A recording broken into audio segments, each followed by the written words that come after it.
Have you ever wondered that in the quiet rush to push everyone out of your life, the friends who knew your loudest laughs, the family who held your history, you were actually looking for something deeper?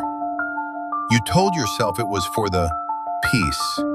You convinced your heart that success required a solitary road, that to build the future, you had to burn the bridges to your past. You cleared the room. You silenced the noise. You finally got the stillness you asked for. But look closely at the space you've made. Is it really peace? Or is it just that you, yourself, got disappeared? You know what I think? We've confused working in solitude with living in solitude. It starts when life feels unfair. When the things we want, the success, the looks, the relationships, feel like they belong to everyone but us. We look at our friends, and suddenly their lives become a mirror that only shows us what we lack. So, we start to punish ourselves. We think the only way to catch up is to disappear. We tell ourselves we have to go far away, into the dark, to finally work on our own. But in the rush to find your future, you started pushing everyone out of your life. Or maybe, you just pushed yourself out of theirs. You didn't realize that you can work so hard that the world fades away while you're focused. That is working in solitude. But you don't have to be in solitude to win. Look at your routine now. You still wake up the same way. You still move through the day the same way. The only thing that's truly changed is how empty the room feels.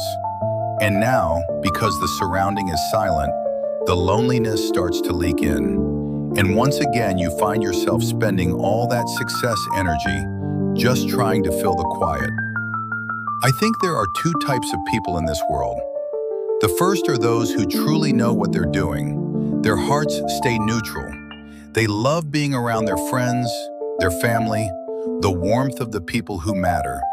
They know how to step away to focus, but they always know the way back.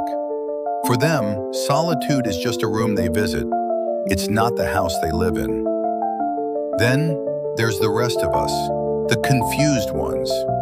When we're with our friends, we don't feel connected, we feel exposed. Every look feels like a judgment. Every conversation feels like a reminder of what we haven't achieved yet. We start to feel small, in the very places where we should feel safe. And then, the mind starts playing tricks. It gives us flashbacks of a future that hasn't happened yet. We start believing the lie that the only way to earn back our respect is to vanish. We think, I'll disappear, I'll go into the dark, and when I finally have what I lack, the money, the title, the life, I'll come back with a single post. I'll secretly drop a story on social media just to shock everyone. I'll show them, look, I did it.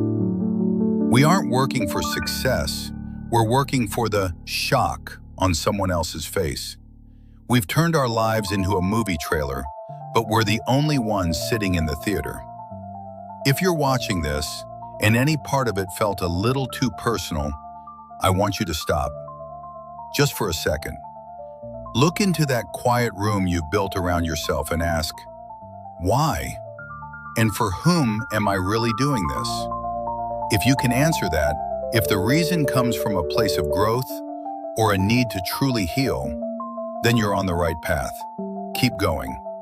But if you're doing this just to satisfy an ego, if you're hiding just so you can one day shock the people who aren't even thinking about you, I don't think it's worth it.